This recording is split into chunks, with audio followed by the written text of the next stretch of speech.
एक ऐसा supreme court case जिसने हमारे freedom of speech and expression का उल्लंघन होने से बचाया।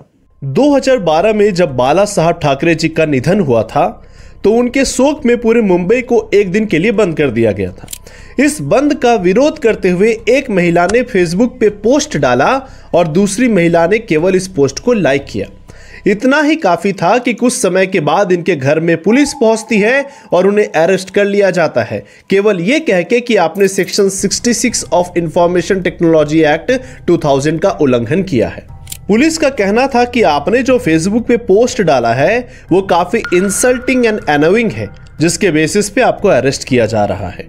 जैसे ही ये मामला सनसनी बना, वैसे ही श्रेया सिंघल जो कि एक एडवोकेट थी, उन्होंने सुप्रीम कोर्ट में पीआईएल दर्ज की, ये कहते हुए कि section 66 of information technology act के अंदर ऐसे कई प्रोविजंस हैं जो कि भारतीय सिटीजन्स के freedom of speech and expression का उल्लंघन करते हैं और इसलिए इसे चैलेंज करना काफी जरूरी है।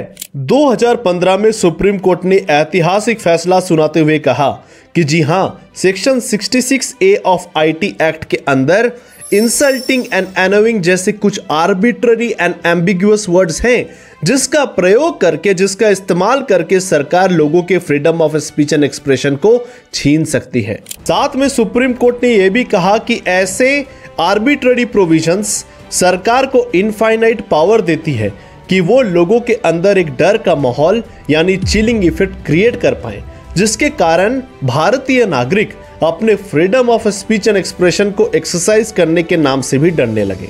इस लैंडमार्क जजमेंट ने न ही केवल भारतीय नागरिकों के freedom of speech and expression की बचाव की, बल्कि इसे एक नई दिशा भी दी। इसलिए हमारे देश में जुडिशियरी का रोल बहुत ही ज्यादा इंपॉर्टेंट है और इसलिए हम जुडिशियरी को गार्डियन ऑफ द कॉन्स्टिट्यूशन भी कहते हैं। हमारे संविधान को अगर सिंपल और सरल भाषा में समझना चाहते हैं, हमारे चैनल को बस फॉलो कीजिए। इस चैनल में आपके लिए एक प्लेलिस्ट तैयार कर रहा हूं जहां पे कॉन्स्टिट्यूशन के हर एक प्रोविजंस को आपके लिए शॉर्ट्स के रूप में कवर करूंगा, जिससे आप एम्पावर होंगे।